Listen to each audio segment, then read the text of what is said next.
You're watching Beyond Markets. I'm Esther Awuni. Welcome. On the show today, we'll focus on the developments in Zimbabwe and speak to the broader issue of Africa's journey to democracy. Now we ask, is Africa getting more or less democratic? As always, you can join the conversation with the hashtag Beyond Markets. You can also follow my Twitter handle too, at Esther Ubudaga.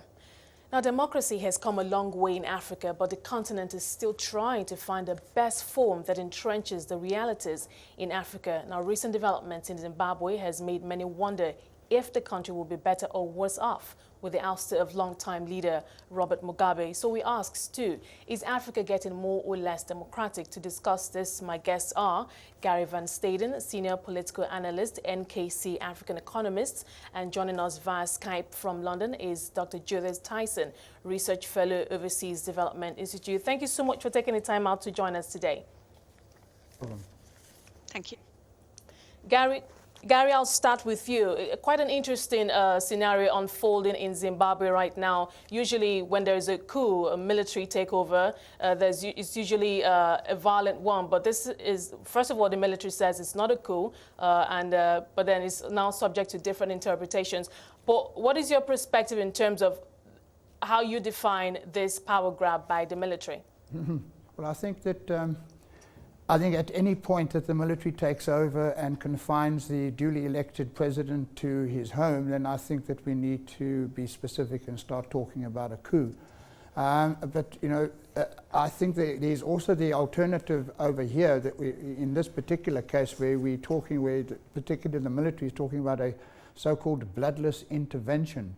So I think we need to see where this is going. I think that if authority in the country is usurped from civilian authorities and placed in the hands of the military, then clearly we have a coup.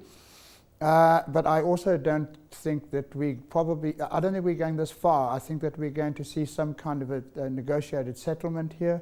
The military clearly want to get rid of President Mugabe and the G40 faction that is looking to succeed him, which the military have branded as criminals. And I think that we're going to get this resolved. I think it might take a few days, it might take a few weeks, it's going to take some time, but I think that I did not expect that we're going to see the military taking over the functions of government. So, you know, if that does not happen, then I'm not sure that we have a coup as such. Let me read parts of a statement released by the army when this first happened. Now, part of the statement the army put out was, obviously they said targeting criminals around President Mugabe. They also say that I'm quoting them now, as soon as we have accomplished our mission, what we expect that the situation will return to normalcy. What is your interpretation of that? Well, I think what we're seeing here, as Gary commented, is effectively a coup, but also a peaceful resolution of the power battles that's been going on within ZANU-PF.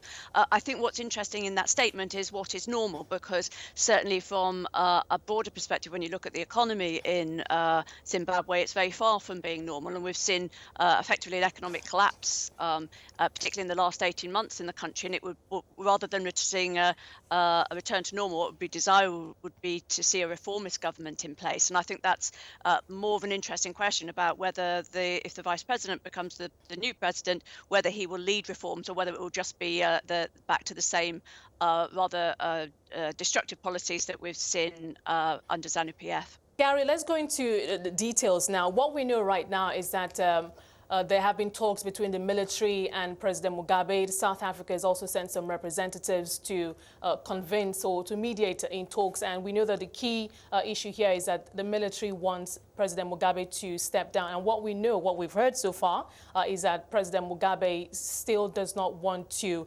step down. But let's go into other details now. What we're hearing, what political analysts are saying is that this takeover is not exactly a change of regime. because the military is, what we understand is that the military is still seeking to install the former vice president who was sacked. That's Mr. Emmerson Mnangagwa. And he's also, I mean, he's a key member of the ZANU-PF, and he's also said to have implemented some of the most controversial policies of President Mugabe. And so they're saying that it's just an internal dispute within the party, that the military just wanted to come and intervene, and also trying to prevent the president's wife, Grace Mugabe, from becoming vice president, of course, with the eye on the presidency. Do you think this is what has actually unfolded, the fact that it perhaps just an internal dispute and the military just trying to prevent the wife of the president from taking over? I think that's certainly a key part of it. But I also think that you raised a very important point there. I think the only prospect that we have of any significant change in Zimbabwe is to have fresh elections, elect a new government, and then put in place policies that are going to fundamentally change the direction the country's been headed in. I don't think that is going to happen if Robert Mugabe is replaced by Emmerson Mnangagwa. That he's just going to, it's going to be more of the same. I wrote a piece a little while ago saying Mr. Mnangagwa is not exactly one of the good guys, and that we really don't anticipate there could be any significant change in Zimbabwe under his leadership, apart from the fact, of course, that he has quite strong business interests, so he might have a personal interest in ensuring that the economy gets back on track. But I agree wholeheartedly. I think that what this is once Grace Mugabe persuaded President Mugabe to get rid of Emmerson Mnangagwa, that was the writing on the wall for the military. They said, this is our guy, he's due to take over. We certainly do not want Grace Mugabe as president. And so, I think certainly the intervention is to sort out basically an internal issue inside ZANU-PF, but unless there is a fundamental shift in direction, either within or outside of ZANU-PF, then I don't really see any fundamental change occurring in Zimbabwe. Judith, what is your perspective? I think that if Emmerson Mnangagwa is the only change in terms of the change of the presidency, then we'll see little change overall. But I think what is also interesting, though, is that there are reformists within ZANU-PF itself. And I'm thinking of people like Patrick Chinamasa, who was the former Minister of Finance, who was fired last month by President Mugabe. But I'm not sure that they wish to be reformists, but they are more pragmatic about the acuteness of the economic situation, and the way in that's affecting the citizens in Zimbabwe and the overall support for ZANU-PF. So we may see more reformist pressures, but obviously the best situation would be if there's more of a coalition government, which SADC are talking about, including discussions with the opposition in Zimbabwe, and a more collaborative approach would be probably the best pathway to more fundamental change for Zimbabwe. Now, I mean, the key question is, I mean, we've gotten to a junction where it's either deal or no deal, or perhaps hopefully a middle ground. What we hear is that President Mugabe still doesn't want to step down. At first, we heard that he was asking for a safe passage out of the country, him and his family. But now we hear that he still wants to stay in the country. So, Judith, what do you think? Do you think that a deal of some sort is possible, and what do you think could be a likely scenario if both parties can reach a win-win situation, as it were? If a more of a coalition, or some of the reformists within PF had more influence, then they could start to address some of the very fundamental problems that they have with the economy. So, for example, there's an urgent need to reform government financing and spending. They need to tackle corruption. Business has been undermined by the attacks on private property rights, and so the issues within the banking sector, the US dollar shortages. There's a whole list of other more policy reforms that are needed. But if they could start on some of those big fundamental problems, that would be certainly at least stabilize the economy, and maybe longer term set it on a better path. Now, Gary, we understand that opposition leader Mr. Morgan Tsvangirai is back in the country, and that is fueling speculations that perhaps there could be talks about a unity government of some sort. What do you think are the implications of his return, and what do you read into that? I think that it seems to me that SADC seems to be scrambling around trying to find an answer. And you do remember that the last time we had this, not a similar situation, but we had a situation where there was a fairly chaotic election outcome in 2008, and there was all kinds of threats of bloodshed and etc. Then you had a kind of a SADC-imposed unity government that said, the President Mugabe who was elected unopposed almost at that point, would share political power with the MDC and Mr. Tsvangirai, and frankly, it didn't work out. Frankly, it was within a couple of weeks, it was quite clear that ZANU-PF were running the place, and that the so-called coalition partners were just being told more or less what to do. The only really positive development to come out of that was that Tendai Biti took over the finances and began to pull them straight. So there is a possibility, of course, that some coalition government could work. But as long as Mugabe is anywhere near such a situation, or even Mr. Mnangagwa, it's going to be very difficult for any kind of coalition partner to put any kind of pressure on, to put any kind of policy reforms in place. Based on the experience that we have of the previous coalition government, the so-called Grand Coalition, I don't see that is an answer. I think that if there's going to be a resolution to Zimbabwe, then I think that what we need to do is we have to have fresh elections, a new regime in place that is dedicated to tackling the problems that are facing the country, particularly on the economic sphere. I think that a coalition government is just going to shore up ZANU-PF and perhaps even shore up Robert Mugabe. And I think that that would be in the long run would be disastrous. Hold that thought for us. We're going to take a quick break. We'll come back and continue with this discussion. I've been speaking to Gary Van Staden, Senior Political Analyst, NKC African Economics, and Dr. Judith Tyson, Research Fellow, Overseas Development Institute. We are discussing Africa's journey to democracy, and still with me is Gary Van Staden, Senior Political Analyst, NKC African Economics, and Dr. Judith Tyson, Research Fellow, Overseas Development Institute. Let me come to you, Gary.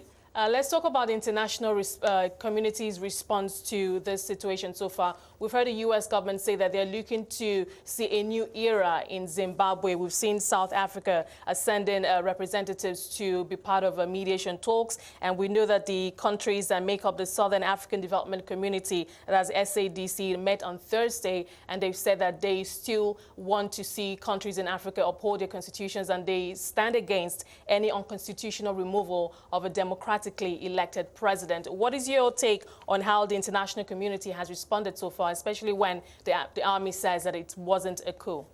Yeah, there's a whole range of very interesting points in there, and I think that perhaps, obviously people are going to have their own take. There are going to be people in the so-called Western governments who are going to say, well, this gives us an opportunity to re-engage with Zimbabwe without Robert Mugabe in the way, without ZANU-PF in the way, and perhaps we can move forward from here. There is the sort of pro-democracy view that says, under no circumstances should we stand by and allow and endorse the military removal of a civilian regime. On the other hand, there is a kind of a view that says, particularly from inside Zimbabwe, that says we were going nowhere. We welcome this intervention. I think a point to make here is that have a look at the streets of Harare, have a look at the streets of Bulawayo, have a look at anywhere in Zimbabwe. What you're not seeing is crowds on the street demonstrating for the military to step down and reinstate Robert Mugabe. The slightest rumor that Mugabe has agreed to step down and walk away promotes wild cheering in the place. So, I think that it's a bit ivory towerish to stand back and say we condemn this, except, when actually the people that are most affected by it seem to be quite happy. I think the problem here is, does our bloodless intervention or our bloodless correction actually turn into a full-blown coup? I think then perhaps we're going to have a problem. But as I've said earlier, I don't think that is going to happen. So I think it is a case of, we just have to sit a while, have a look, assess what is going on, support where we can, and fund and look for the prime objective here. The prime objective is to have a new Zimbabwe emerging that is going to be able to fulfill its potential, and that potential is quite rich. And so really what we need is a settlement, a new deal, whatever we want to call it, that produces the conditions for Zimbabwe to prosper and grow. Now, Judith, there is a very wide body of literature on African democracy in Africa, how Africa is interpreting democracy from one country to another. Now, we know that in many states, in some states, very long-serving president, President Mugabe, one of them. And one of the key questions we're hoping to answer today is whether or not Africa is becoming more or less democratic. So I'm just wondering, what are your thoughts on how Africa has been interpreting and practicing democracy? We can point to issues such as, it was a similar situation in the Gambia, for example, where the president refused to accept the election results. And there was a lot of, I think what was interesting about that situation was regional pressure was brought upon him to step aside peacefully. We've also seen, hotly contested elections elsewhere in the region, such as in Kenya or in Liberia in the last couple of months. Obviously, as I said, there's been a lot of competition and emotion about those, but nevertheless it's remained within the democratic process, it's remained peaceful. People have looked to resolve disputes through the constitution and the legal process, and I think when we see that kind of change and that kind of stabilization of democratic institutions, that's very positive. I think one of the issues though that we could look at in Zimbabwe is, although they have had elections and people are saying that President Mugabe should not be removed, the functioning of that democracy has not been particularly strong, and in particular the Zimbabweans had a new constitution and it has not been fully implemented in any substantive way. So I think where we see the form but not the substance of democracy, we also need to be raising questions and pushing for free and fair elections, possibly new elections in Zimbabwe, but within an appropriate democratic process. Gary, what are your thoughts in terms of how Africa has practiced democracy? Yeah, no, I find very little to disagree with there. I think Judith is exactly right. I think that we're looking at generally a significant amount of progress. I enjoy the fact that you're seeing some key institutions of democracy, such as judiciary and courts, saying, no, we don't like this election outcome, you're going to have to do it again. So I think that on the basis, on the whole, I think that Africa's making progress, and I think that eventually we're going to get there. I just think that we've got a lot of bad history to have to deal with, we've got a lot of bad precedent that we have to deal with, and what we critically need in Africa is stronger local, stronger domestic, when I say domestic, I mean domestic African institutions that are actually willing and able to assist the process of democratization. And so, when you have a process where, or an issue where the leader of a particular country is wanted for war crimes, we can't have a situation where, African Union or African institutions rally round to protect such a person. And I really don't buy the argument of international institutions tend to pick on Africa. That's irrelevant. It doesn't lessen the alleged crimes of some of the people that we really need to be brought to book. And I think that if we want to strengthen democracy across the African continent, and if we want to strengthen the concept of democracy, then I think we need much stronger, much more engaging institutions on the continent that will promote that, and it will promote it against the interests of perhaps aging leaders and old notions of unity and old notions of Africanism. I think we need to engage with democracy and promote it properly, and then I think that we will make further progress then. Judith, now I've often heard political analysts say that Africa is still in search of, the form of democracy that best entrenches its realities, and it could be different from one African country to another. Do you agree with that school of thought? I do have some sympathy with it, and I think it's interesting within Africa, particularly with the new generation of young Africans. And again, I think that's a source of optimism for the continent, because young Africans today have never been more educated, they've never been more better informed. I think they're very interested in their democratic institutions. And as Gary says, and one of the lessons, of course, of international relations of the last few years is that you cannot impose regime change or democracy externally. It needs to be generated internally for a country, and they need to decide the form of democracy that is suitable for their culture and their country. But as I say, I also think that there's a lot of demand for that from young people in Africa today, and I think hopefully that they will be able to lead that, and we'll see a new generation of leadership around both democracy and economic growth and stability. Now, Gary, Judith made a strong point there, the new, should I say, awakening among the youth who want to see something different, a different political dispensation, as it were. I think we're seeing that playing out in Togo, the Nasingbe dynasty, where they want the president to be out. So I'm thinking, do you think that this is a strong enough awakening? Do you think that the African voters are more aware now of the power of their votes and what they can do with it? Absolutely. I think that was a very important point about the youth, is that the more generational change that we see, the more likely we are to see a younger, newer, fresher generation more inclined to embrace democratic principle and rather stick to the old way of doing things. So I think that's a very important point, that the generational change is going to be very significant. It is going to drive the democratic processes that we have going already, and I think that is a key point.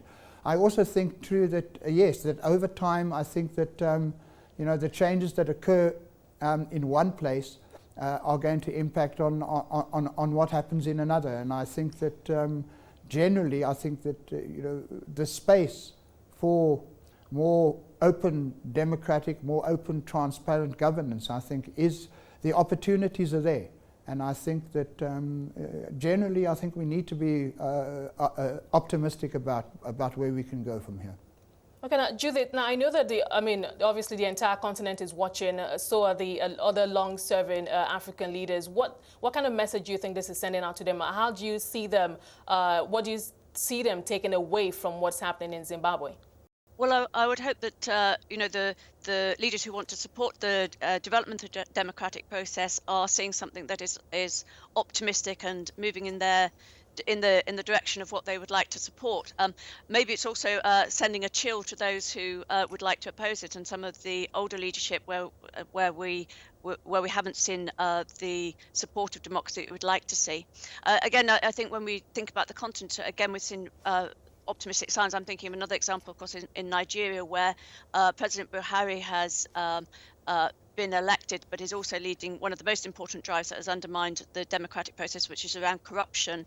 And he's taking very strong stance against former senior politicians that have been involved in that, and an anti-corruption stance. And it would be great to see that issue being tackled, because this is one of the key issues for democracy and for transparent and accountable governments across the region in many places. We're going to have to leave it there. Thank you so much. We appreciate your time today. I've been speaking to Gary Van Staden, Senior Political Analyst, NKC African Economics, and of course, Dr. Judith Tyson, Research Fellow, Overseas Development Institute, looking at democracy in Africa.